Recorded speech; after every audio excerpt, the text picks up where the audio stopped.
very slick operators?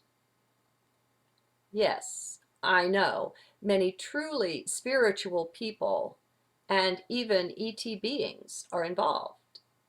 Please, my friends, anyone can be duped.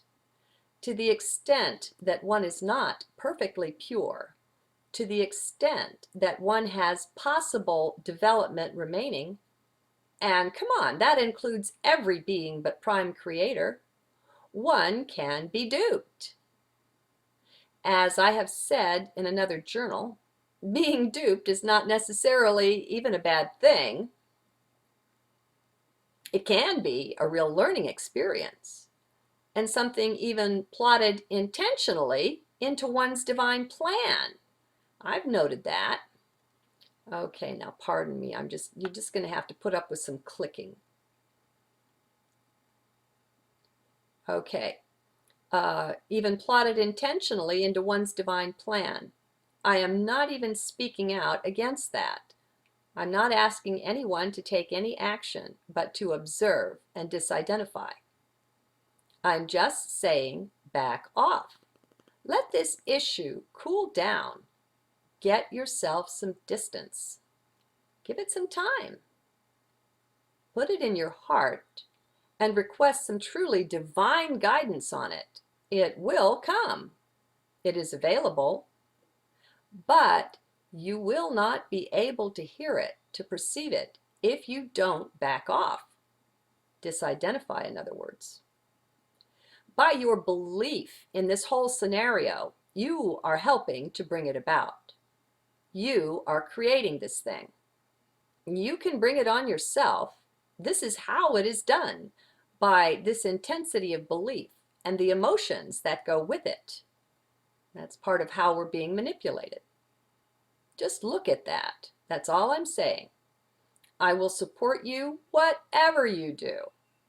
We're all one, you know, and it's in our best interest to truly and deeply support one another. You are another me in Lakesh. I care deeply about you. And that's why I'm coming out like this.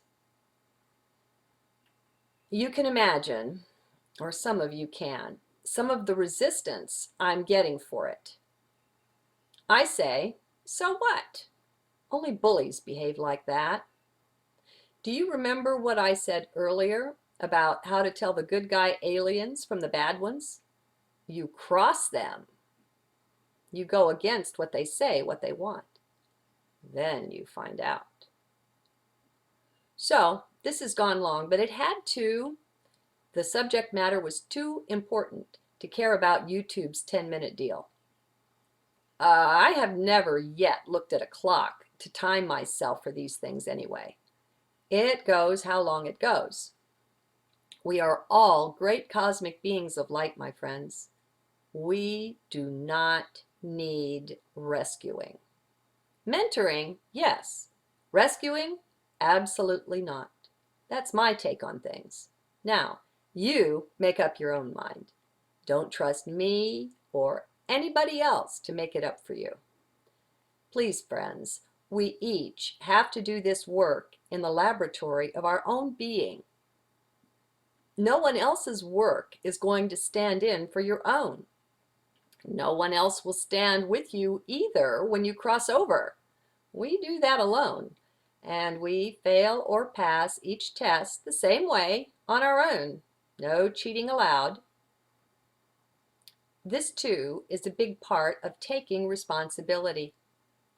We must cease looking outside the self for wisdom and answers. Guidance, yes, it's there aplenty, and that's great, but we have to run each thing we read and hear past our own inner guide, our inner self. Our intuition will surely answer, but not if we don't ask. As long as we go along believing that we know all the answers, we won't receive any assistance. It doesn't work that way. Real light beings practice non-interference. Come on, even Spock and Captain Kirk knew better than to enter in and rescue civilizations. Hello! Thanks for listening. I hope it's good food for pondering. To heck with thought. That's what got us here in the first place. Enter heart. Now I have a footnote and a PS. And I've got links throughout the journal here. I'll refer you to the George Kavasilas lecture, which starts with my own intro to it, in my YouTube playlist. He has direct experience with exactly what we're talking about here. And as I said, I have a link. Now, here's my PS. If so motivated, please say a prayer or send a blessing winging my way. Your blessing is a vote of confidence that strengthens me.